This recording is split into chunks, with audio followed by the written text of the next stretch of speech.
In order to address the question as to whether a single OspC would provide complete protection against the diverse strains of Lyme disease spirochetes that exist in nature, in the laboratory we generated recombinant proteins corresponding to many of the OspC types that might be encountered during a normal infection in canines in nature.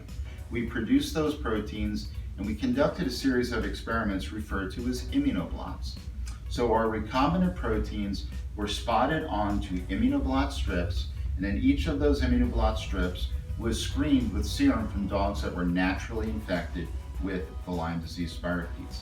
And if you look at the image, what you'll notice here is that the animals have a quite variable response to OspC. For example, if you look at dog number 1, you note that this particular dog is making antibody to OspC as evidenced by the black dots that appear on the membrane. But that antibody only reacts with OspC type F and OspC type H. It does not react with the other OspC types that are on the membrane.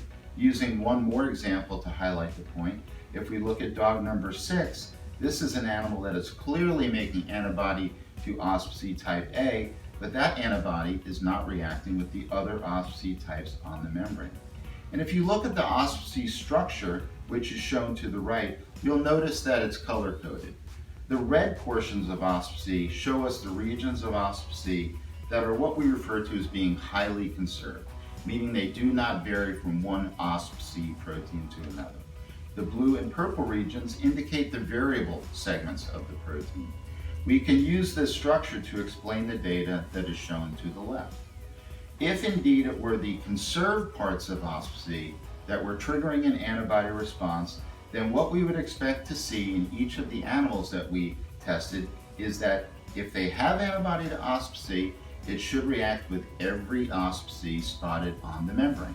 But that is clearly not what we see. So this tells us that it is these blue or purple parts or variable parts of OspC that are triggering the antibody response. And that gave us the answer to our question. It told us that if we want to make a vaccine that is based upon OspC, we need to account for OspC variability. And simply put, one OspC variant in a vaccine would not be sufficient to provide protection against broad strains.